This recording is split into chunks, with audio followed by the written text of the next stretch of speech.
ধারাবাহিকের শুরুতে দেখা যায় রূপমতি অরুকে বলছে এ রাজ্যের রাজা দেবদত্ত, ওকে তো এ রাজ্যে রাজধর্ম পালন করতেই হবে। বন্নিকে দেওয়া কথা তো ওকে রাখতেই হবে, না হলে তো এ রাজ্যের উপর আরো বড় বিপদ নেমে আসবে। এরপর দেখা যাচ্ছে রূপমতি সেখানে থাকা একটা বড় ঢোল হাতে করে নিয়ে নেয়, নিয়ে সেটা বাজিয়ে সকলকে বলছে সবাই শোনো, এ রাজ্যের রাজা দেবদত্ত আর তার বাগদত্তা হবু রানী বন্নি সূর্যাস্তের আগে শুভ বিবাহ সম্পূর্ণ হবে। এই বলেই জোরে জোরে ঢোলটা বাজাতে থাকে রূপমতি। অন্যদিকে দেখা যাচ্ছে দেবদত্ত মনে মনে বলছে নিজের ভালোবাসার মানুষকে এত সহজে ত্যাগ করে দিলে রাজকন্যা, এত সহজে নিজের ভালোবাসার মানুষকে অন্য কারোর হাতে তুলে দেওয়া যায়? এদিকে রূপমতি মনে মনে বলছে আমার ভালোবাসার জন্য আমি তোমার নিজের রাজ্যের কোনো ক্ষতি হতে দেব না ব্যতকুমার। এ রাজ্যকে রক্ষা করতে আমি নয় নিজেকেই সরিয়ে নিলাম। বন্নি এবার রূপমতির কাছে গিয়ে রূপমতিকে জড়িয়ে ধরে বলছে তুমি আমার সত্যিকারের সখী, তাই তুমি আমাকে আজকে নিজে হাতে সাজিয়ে দেবে। তোমার জন্যই তো আবার আমি দেবদত্তকে ফিরে পেলাম। আমার সংসারটা তুমি সাজিয়ে দাও রূপমতি। রূপমতি তখন বলছে বেশ, তোমার এই ইচ্ছেটাও আমিই পূরণ করব। ঠিক তখনই রূপমতি দেখতে পায় ছাওয়াতে বন্নির শরীরের জায়গায় ওখানে জটিলার ছায়া পড়ছে। রূপমতি তখন সঙ্গে সঙ্গে বন্নিকে সরিয়ে দিয়ে বলছে এ আমি কি দেখলাম, মানে মনে মনে বলছে আর কি, বন্নিকে আমি এতটা অস্বাভাবিক দেখলাম কি করে?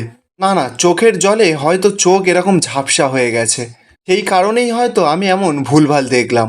অপরদিকে দেখা যায় জটিলা রাজ্যের বাইরে এসে বলছে যে ভাগ্যিস ওই রূপমতির হাত থেকে আমি আজকে খুব বাঁচান বেঁচে গেছি।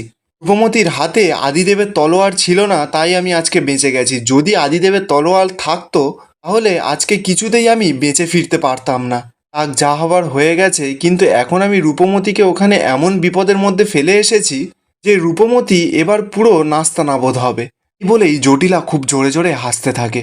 জটিলা আরও বলছে যে এবার ততক্ষণে আমি ওই তৃতীয় উপাদানের জন্য অন্য রাজ্যে পৌঁছে যাব। এরপর দেখা যায় জটিলার সামনে একটা বড় দরজা দেওয়া আছে, সেই দরজার দু সাইডে হাতির দাঁত লাগানোরও জায়গা আছে। এবার জটিলা সেই যে জঙ্গলের হাতিটার দাঁত ভেঙে নিয়ে এসেছিল দুটো দাঁত, সেই দাঁতটা ওই খোপে লাগিয়ে দেয়।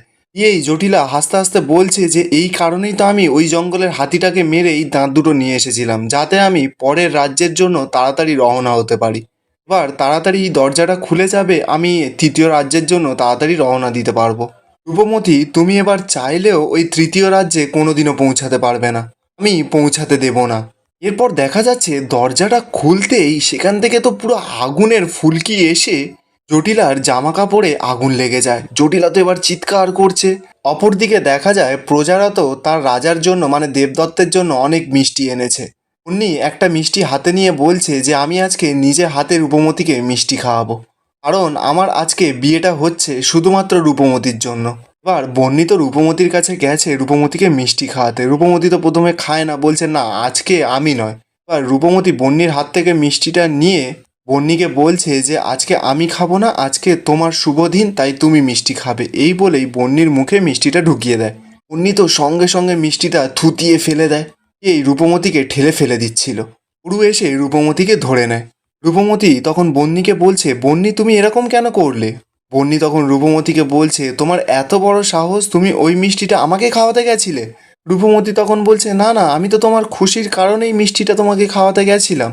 বন্নি তখন এবার কি করবে পাল্টি খেয়ে বলছে যে আমি বিবাহের আগে কোনো খাবার স্পর্শ করব না।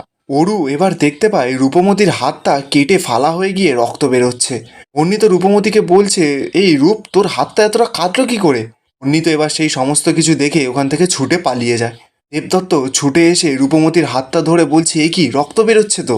এই বলেই দেবদত্ত নিজের কাপড়টা দিয়ে রূপমতির হাতটা মুছিয়ে দিচ্ছে রক্তটা।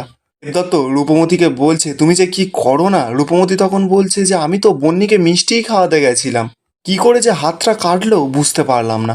দেবদত্ত এবার নিজের জামা ছিঁড়ে সেই জামার কাপড় দিয়ে রূপমতির হাতটা ভালো করে বেঁধে দিচ্ছে। রূপমতি তো এবার বুঝতে পারছে যে সকলে দাঁড়িয়ে আছে, সকলে খারাপ বলবে, তাই জন্য রূপমতি বলছে গনগনেরাজ এমন কিছু হয়নি যে আপনি এতটা ব্যস্ত হয়ে পড়বেন, আপনি আপনার নিজের বিবাহের প্রস্তুতি নিন। মুন্নির বাবা তখন দেবদত্তকে বলছে হ্যাঁ মহারাজ, আপনি আপনার সাজসজ্জার জন্য তৈরি হয়ে নিন, কারণ সূর্যাস্ত প্রায় হতেই চলেছে। দেবদত্ত তখন সকলকে জানায় বিবাহের আগে আমি রাজকন্যা রূপমতির সঙ্গে একবার কথা বলতে চাই, সেটা একান্ত একা। এরপর দেখা যাচ্ছে রূপমতি তো দেবদত্তকে সাজঘরে নিয়ে গিয়ে সাজিয়ে দেয় সুন্দর করে। রূপমতি দেবদত্তকে বলছে, আলাদা করে কি কথা বলতে চাইছেন ব্যাতকুমার? বলার তো আর কিছুই নেই। এই বলে রূপমতি যখন চলে যাবে, দেবদত্ত তো রূপমতির হাতটা টেনে ধরে। দেবদত্ত তখন রূপমতিকে বলছে, বলার আছে, আমার অনেক কিছু বলার আছে। তোমার মতন এত কঠিন হৃদয়ের মানুষ আমি খুবই কম দেখেছি রাজকন্যা। তুমি আমাকে ভালোবাসো, আমি জানি তুমি আমাকে ভালোবাসো, সেটাও তোমার প্রাণের থেকেও বেশি। কিন্তু তুমি কত সহজে এত কিছু ত্যাগ স্বীকার করলে। নিজের চোখের সামনে ভালোবাসার মানুষকে অন্যের হাতে তুলে দিতে তোমার একটুও মাতলো না। তুমি সহ্য করতে পারবে তো যখন দেখবে যে আমার সঙ্গে বন্যির বিয়ে হচ্ছে? সহ্য করতে পারবে তো যখন আমি বন্যির সিঁথিতে সিঁদুর দেব? তুমি পারবে তো যে তোমার ভালোবাসা আর আমাদের সকলের ভালোবাসা এইভাবে ত্যাগ করে দিতে? রূপমতি তখন দেবদত্তকে বলছে, কিন্তু আমি তো এরকম স্বার্থপর হতে পারবো না ব্যাতকুমার, যে নিজের ভালোবাসার জন্য রাজ্যে সমস্ত মানুষের জীবনকে বিসর্জন দিয়ে দেব। তোমাকেও শেষ হয়ে যেতে দেখতে পারবো না আমি। রাজধর্মের দায়িত্ব অনেক বড় ব্যাতকুমার, সেখানে ব্যক্তিত্ব স্বার্থ অনেক দূর দূর অবধি দেখা যায় না। দেবদত্ত তো এবার রূপমতিকে আরো কাছে টেনে নেয়, নিয়ে বলছে, আমি পারবো না রাজকন্যা। আমি এ জীবনে তোমাকে ছাড়া আমার মনে আর কাউকে জায়গা দিতে পারবো না। আমি শুধুমাত্র তোমাকেই ভালোবেসে এসেছি আর সারা জীবন তোমাকেই ভালোবাসবো। তোমাকে ছাড়া যে আমি বাঁচবো না। দয়া করে আমাকে একটিবার সুযোগ দাও, আমি সমস্ত কিছু ঠিক করে দেব। রূপমতি তখন দেবদত্তকে সরাসরি জানিয়ে দেয় যে সময় তো আর নেই ব্যাতকুমার, সময় আর নেই। এদিকে সূর্য অস্ত যেতে চলেছে। যদি এর মধ্যে বিবাহ সম্পূর্ণ না হয়, তাহলে গোটা রাজ্য আবারও বিপদে পড়বে। নিজের অতীতকে নিজের কর্তব্যের পথে বাঁধা হয়ে যেতে দিও না ব্যাতকুমার। বিবাহের জন্য তুমি প্রস্তুত হও। দেবদত্ত তখন এবার খুব রেগে যায়, বলছে, বেশ, তোমার প্রার্থনাই পূরণ হবে। তবে একটাই শর্ত, তোমাকে দাঁড়িয়ে থেকে আমার আর বন্নির বিয়েটা তোমাকে দেখতে হবে। রূপমতি তো এবার কোনো কথার উত্তর না দিয়ে ওখান থেকে চলে যাচ্ছিল। দেবদত্ত তো পেছন থেকে ডেকে বলছে, রাজকন্যা, তুমি আমার ভরসা করতে পারলে না, এইভাবে মাঝপথে আমার হাতটা ছেড়ে দিয়ে চলে গেলে। রূপমতি তখন বলছে যে ভবিতব্যের লিখন কেউ খণ্ডাতে পারে না, এই বলেই ওখান থেকে চলে যায়। অপরদিকে দেখা যাচ্ছে বন্নি তো একা একা রেডি হয়ে যাচ্ছে। দিক থেকে রূপমতি তো কাঁদতে কাঁদতে ছুটে ছুটে আসছে। বা রূপমতি একটা জিনিস লক্ষ্য করে, যে দেখতে পায় বন্নি যখনই নিজের পায়ে নপুরটা পড়তে যাবে, বন্নি কি করেছে, নিজের পাটা পুরো ঘুরিয়ে নিয়েছে।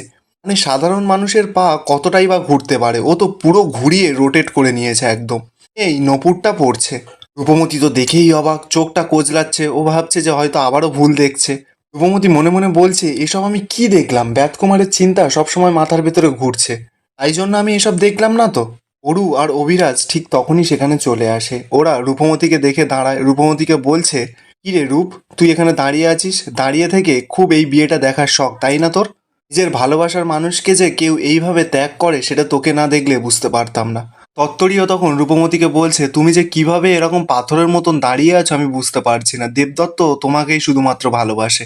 রূপমতি তখন তত্তরীকে বকছে, বলছে, চুপ করো তুমি একদম। যদি কেউ এইসব কথা শুনে ফেলে না, তাহলে কিন্তু খুব বড় বিপদ হয়ে যাবে। আর এখানেই আজকের এপিসোডটা শেষ হয়ে যায়। আপনাদের রূপমতি এপিসোডটা কেমন লাগছে কমেন্টে অবশ্যই জানাবেন।